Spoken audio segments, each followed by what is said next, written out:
오늘 말씀은 마가복음 13장 1절로부터 10절까지 말씀입니다. 함께 읽겠습니다. 예수께서 성전에서 나가실 때에 제자 중 하나가 가로되 선생님이여 보소서 이 돌들이 어떠하며 이 건물들이 어떠하니이까. 예수께서 이르시되 내가 이 큰 건물들을 보느냐. 돌 하나도 돌 위에 남지 않고 다 무너뜨려지리라 하시니라.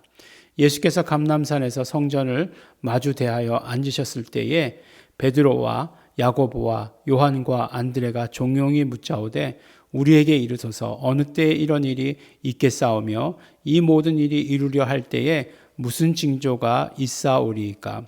예수께서 이르시되 너희가 사람의 미혹을 받지 않도록 주의하라. 많은 사람이 내 이름으로 와서 이르되 내가 그러라 하여 많은 사람을 미혹해 하리라. 난리와 난리의 소문을 들을 때에 두려워 말라. 이런 일이 있어야 하되 끝은 아직 아니니라. 민족이 민족을 나라가 나라를 대적하여 일어나겠고 처처에 지진이 있으며 기근이 있으리니 이는 재난의 시작이니라. 너희는 스스로 조심하라. 사람들이 너희를 공회에 넘겨주겠고 너희를 회당에서 매질하겠으며 나를 인하여 너희가 관장들과 임금들 앞에 서리니 이는 저희에게 증거되려 함이라. 네, 오늘 말씀은 계속해서 예수님의 행적과 관계가 있으시죠.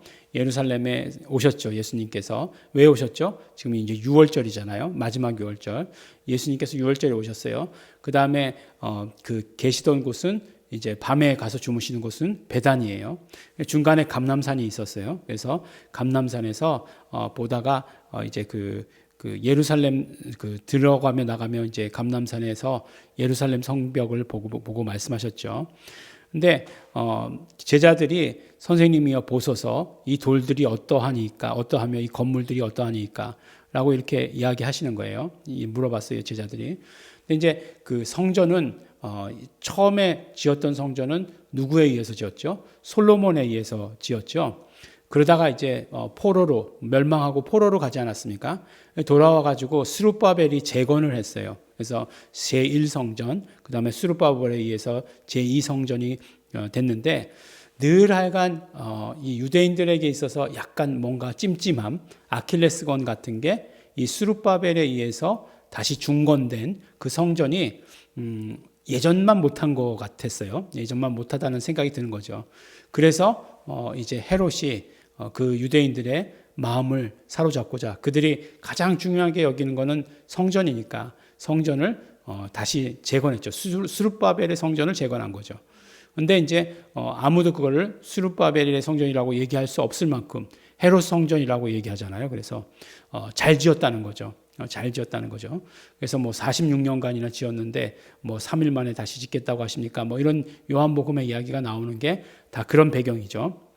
굉장히 잘 지었다는 거예요. 뭐 돌들이 다 크기가 뭐 엄청나다는 것 아니겠어요? 가보지 않아서 모르지만 유튜브로 봤죠. 유튜브로. 네. 큰 것들이죠. 그래서 이제 자랑스럽게 생각하고 예수님께 말씀드렸는데 예수님께서 뭐라고 말씀하십니까? 돌 위에 돌 하나도 남지 않을 것이다 라고 이렇게 얘기하는 거예요. 과연 그런 일이 일어났느냐? 역사상 그런 일이 일어났죠. 언제요? 바로 AD 70년경에. 그러니까 예수님 말씀하신 다음에 뭐 얼마 오래 가지 않은 거죠. 100년도 안 가서 그런 일이 일어난 거죠. 70년경에 그런 일이 일어났습니다. 처음에 시작은 민중봉기로부터 시작됐죠. 레위의 아들 요한이라고 하는 그런 사람들을 선동해 가지고 이제 로마에 항거한 거죠. 근데 이제 이게 항거한 것이 그냥 모든 사람의 뜻이 다 모아져서 그렇게 민족의 뜻이 다 모아져서 그렇게 한 거면 좋겠지만 그렇지 않았던 것 같아요. 그래서 이제 요세푸스라고 하는 그 사가죠. 사가가 이제 예루살렘 멸망에 대한 것들을 기록했는데 이제 로마의 군인들이 와가지고 점령한 거죠. 티투스라고 하는 그 군인이 와가지고 그 점령을 했는데 바로 굉장히 참혹했다고 해요. 티투스라고 하는 이 장수도 예루살렘을 직접적으로 침공하려고 하는 계획은 없었다는 거예요. 왜냐하면 예루살렘 성이 엄청난 요새였답니다. 한쪽은 절벽이고 완전히 또 이렇게 그냥 몇 겹으로 성을 쌓아놨기 때문에 굉장히 난공불락의 요새 같은 곳이었고 그 다음에 또 유대인들이 결사항전이라고 하는 것이 굉장히 대단했다는 거예요. 그래서 뭐 조금만 질 것 같으면 다 항복하고 그런 게 아니라 막 죽을 때까지 싸웠던 거죠. 근데 이제 어쨌든지 간에 티투스 이 장군이 그 예루살렘 성을 포위를 해요. 포위를 합니다. 그래가지고 그곳에서 이제 사람들이 굶어 죽는 거죠. 굶어 죽어요. 얼마나 참상이 안타까웠냐면 이제 뭐 도망 나오는 사람들 보니까 그러니까 배설물에 막 금이 나오는 거예요. 그러니까 먹은 거예요. 자기네 그 뭐 금부치나 이런 것들을. 그러니까 어떻게 했습니까? 그게 소문이 나니까 유대인들이 보이기만 하면 잡아서 죽여서 창자를 갈는 거예요. 예.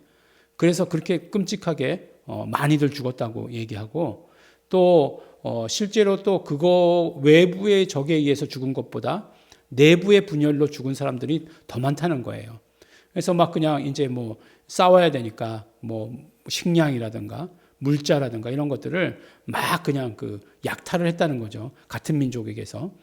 막 그렇게 뭐 같이 이렇게 합심한 그런 전쟁 같으면 뭐 스스로 이렇게 냈을 텐데 뭐 약탈한 거죠. 다 뺏은 거죠. 막 그냥.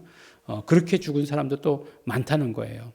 그래서 이렇게 뭐 얼마나 죽었느냐. 뭐 그래서 기근이 이제 그 다음에는 성을 둘러쌌으니까 기근이 있었을 거 아니에요. 이 기근이 있으니까 이제 뭐 자식을 잡아먹고, 자식을 잡아서 다 먹은 게 아니고 반쯤 먹고서 그 다음에 감춰뒀다가 그 다음 날 먹고 뭐 그런 식으로 했다는 거예요. 그런 기록이 있습니다. 그러니까 얼마나 끔찍한 일이에요. 얼마나 끔찍한 일이에요. 110만이 죽었다라고 이렇게 유대인 대부분이 죽은 거죠. 110만이 죽었다라고 이렇게 얘기합니다. 참 이스라엘 역사에 보면 너무나 재밌는 일이 많죠. 이렇게 그때도 로마에 의해서 학살을 당했는데 또 나중에 2차 대전에 뭐 2000년 1945년도 뭐 그때쯤 가서 유대인의 또 학살이라는 건 또 우리가 너무 잘 알고 있지 않습니까? 왜 이렇게 이럴까라고 하는 생각이 들 정도로 많이 죽었어요. 자, 그런 일이 있었어요. 그런 일이 있었습니다. 근데 이제 돌 위에 돌 하나도 남지 않을 것이다라고 얘기하니까 베드로와 야고보와 요한과 안드레가 묻는 거죠. 이런 일이 일어날 때 예수님 징조가 무엇입니까? 라고 이렇게 얘기하는 거예요. 그러니까 예수님께서 뭐라고 말씀하시냐면 너희가 사람의 미혹을 받지 않도록 주의하라 라고 이렇게 얘기하고 있어요. 그러니까 말세가 이르렀을 때에 가장 두드러진 현상은 뭐라고요? 미혹하는 영들이 활동한다라고 하는 것이에요. 그러니까 지금 이제 좀 전에 이제 예루살렘 그 성전의 멸망에 대해서 이제 잠깐 말씀을 드렸기 때문에 예수님께서 예루살렘 멸망에 대해서 얘기하신 것처럼 보이지만 예루살렘 멸망과 더불어서 또 이제 지금은 이제 무엇에 대해서 말씀하시는 거죠? 말세에 대해서 말씀하시는 거죠. 마지막 때에 대해서 말씀해 주시는 것입니다. 그 마지막 때가 되면 제일 두드러진 현상이 미혹하는 영들이 활동한다는 거예요. 미혹하는 자들이 활동을 한다는 거예요. 미혹한다는 건 뭐예요? 속이는 것 아니겠어요? 속이는 것. 예. 요새 뭐 보이스피싱 뭐 그렇게 얘기하죠. 피싱이라고 얘기하지 않습니까? 목소리로 낚시질 하는 거죠. 이게 미혹하는 거죠. 그렇게. 그러면 에이 나는 안 걸려 라고 이렇게 얘기하는 사람들도 어느 순간 뭐 ATM 기계로 가서 돈을 뽑고 있대잖아요. 그래서 요새 ATM 기계는 항상 그 돈을 뽑기 전에 그걸 물어보죠. 누군가에 의해서 본인 의사로 뽑는 거 맞느냐라고 이렇게 물어보죠. ATM에서 돈 뽑아본 지도 한참 된 것 같으네요. 그런 과정을 거치는 것이 이런 유혹의 그런 것들이 크기 때문에 그래요. 미혹하는 것들이 크기 때문에 그래요. 근데 이제 마지막 때가 되면 내 이름으로 와서 내 이름을 가지고 속일 것이다라고 이렇게 얘기하는 거예요. 뭐 내가 예수다, 뭐 이렇게 한다든지, 뭐 내가 또 예수다라고 이렇게 얘기하기 미안하니까 나는 재림 예수다, 뭐 이렇게 얘기하고, 또 뭐 지저스 모닝스타, 뭐 이렇게 얘기해가지고 얘기하는 사람도 있고, 그런 사람들 많이 나타난다는 거죠. 그래서 어떻게 합니까? 교회를 분리시키고 교회를 깨트리는 거예요. 그런 일들을 한다라고 이렇게 얘기하고 있어요. 미혹시키는 것 중에 제일 큰 것이 무엇입니까? 우리를 신앙에서 떠나게 하는 거죠. 신앙에서 떠나게 하는 것. 아주 마귀의 대표적인 전략이다라고 하는 것이에요. 그런 때가 올 것이다라고 이렇게 말하고 있습니다. 그러면 어떻게 되느냐?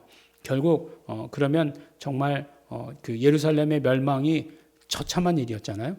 이 처참한 일을 당하는 것은 그런 일이 있지 않으면 좋겠죠. 그런 일이 있지 않으면 좋겠는데 그런 일이 있지 않기 위해서 미혹당하지 않도록 주의해야 된다. 이렇게 말씀하는 거예요. 저희는 그런 일에 빠질 수 있지만 우리는 그렇지 않다는 것이에요. 난리와 난리의 소문, 두려워 말라. 이런 일이 있어야 돼. 끝은 아니다. 민족이 민족을, 나라가 나라를, 처처의 기근이 그 다음에 재난의 시작이다. 이렇게 얘기하고 있어요. 지금 어떤 모습으로 보면 비슷한 모습들이 우리가 발견할 수 있는 거죠. 이럴 때 어떻게 해야 됩니까? 더 우리가 미혹당하지 않도록 주의해야 하는 거예요.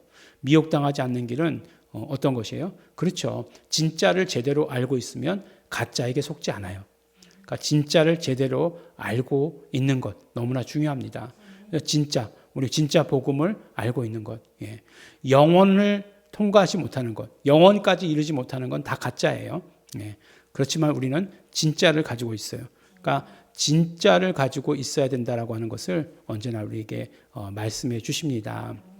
그러므로 언제나 진짜 가운데서 살아가시는, 미혹당하지 않고 복음을 들고 살아가시는, 그리고 복음이 먼저 만국에 전파되어야 할 것이다 라고 얘기했으니까 우리는 이 말씀을 복음을 만국에 전파하는 것으로, 그래서 예수님 다시 오시는 날을 우리가 기대하고 기다리는 자로 사시는 우리 성도 여러분 되시기를 예수 이름으로 축원합니다. 기도하겠습니다. 하나님 아버지 감사합니다.